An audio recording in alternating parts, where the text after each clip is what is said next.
हर हर महादेव। जय महाकाल।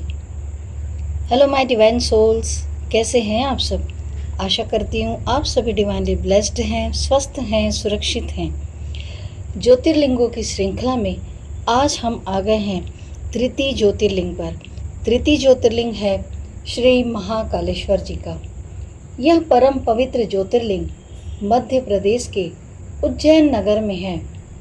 पुण्य सलीला क्षिप्रा नदी के तट पर अवस्थित यह उज्जैन प्राचीन काल में उज्जैनी के नाम से विख्यात था। इसे अवंतिकापुरी भी कहते थे। यह भारत की परम पवित्र सप्तपुरियों में से एक है। इस ज्योतिर्लिंग की कथा पुराणों में इस प्रकार बताई गई है। प्राचीन काल में उज्जैनी में राजा चंद्रसेन राज्य करते थे। वह परम शिव भक्त थे। एक दिन श्रीकर नामक एक 5 वर्ष का गोप बालक अपनी माँ के साथ उधर से गुजर रहा था। राजा का शिव पूजन देखकर उसे बहुत विस्मय और कौतूहल हुआ। वह स्वयं उसी प्रकार की सामग्रियों से शिव पूजन करने के लिए लालायित हो उठा। सामग्री का साधन न जुट पाने पर लौटते समय उसने रास्ते में से एक पत्थर का टुकड़ा उठा लिया।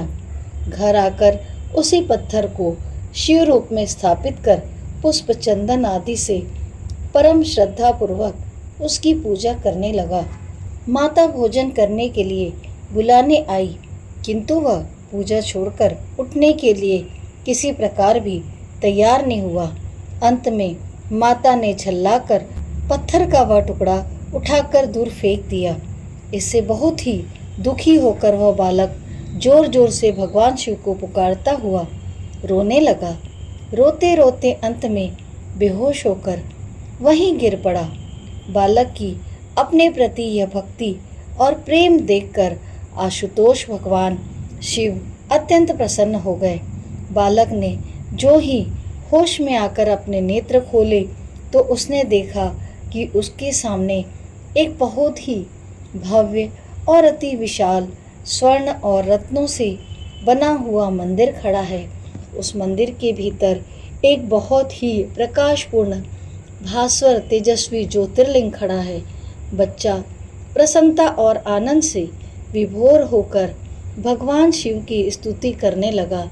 माता को जब यह समाचार मिला तब वह दौड़कर उसने अपने प्यारे लाल को गले से लगा लिया।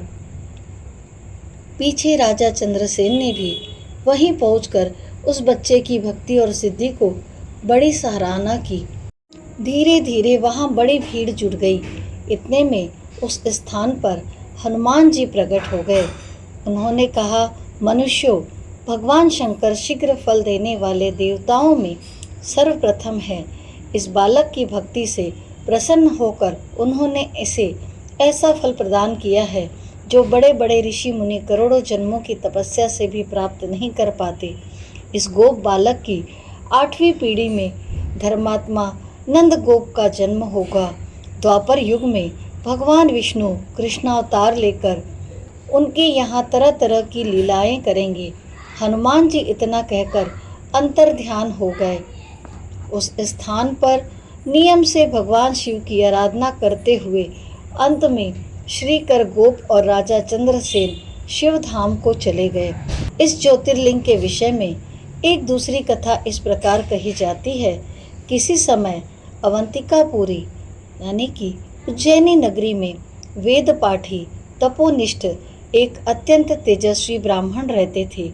एक दिन दूषण नामक एक अत्याचारी असुर उनकी तपस्या में विघ्न डालने के लिए वहां आया। ब्रह्मा जी के वर से वह बहुत शक्तिशाली हो गया था। उसके अत्याचार से चारों ओर त्राही त्राही मची हुई थी।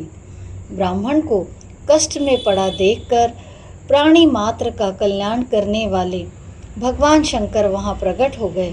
उन्होंने एक हुंकार मात्र से दारुण अत्याचारी दानव को वहीं जलाकर भस्म कर दिया। भगवान वहां हुंकार सहित प्रकट हुए, इसलिए उनका नाम महाकाल पड़ गया।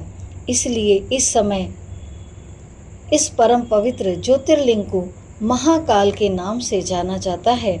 महाभारत, शिव पुराण एवं स्कंद पुराण में यह ज्योतिर्लिंग की महिमा को पूरे विस्तार के साथ वर्णन किया गया है। यह जो महिमा मैं आपको सुना रही हूँ, ये गीता प्रेस की गोरखपुर की किताब से मैंने ली है। इस किताब का नाम है ओम नमः शिवाय, जिसमें सभी ज्योतिर्लिंगों के बारे में विस्तृत जानकारी दी हुई है। दोस्तों, यह थी जानकारी महाकालेश्वर उज्जैन के बारे में, जहां हमारे महाकाल शिव जी विराजमान रहते हैं। आप में से बहुत लोगों ने महाकाल के दर्शन प्राप्त किए होंगे, नहीं किए हैं तो ज़रूर इस ज्योतिर्लिंग की आशीर्वाद लीजिए, बाबा का आशीर्वाद प्राप्त कीजिए। हमें प्रयास करके सभी ज्योतिर्लिंगों में एक एक बार कम से कम अपने जीवन में अवश्य जाना चाहिए। महादेव जी की कृपा अपरंपार है। मैं महादेव जी से, महाकाल जी से प्रार्थना करती हूँ कि उनकी कृपा और आशीर्वाद हम सब भक्तों पर बने रहे। वीडियो के अंत तक बने रहने के लिए मैं आप सभी का हृदय से आभार व्यक्त करती हूँ। धन्यवाद। Thank you everyone. Take care. God bless you. हर हर महादेव। जय महाकाल।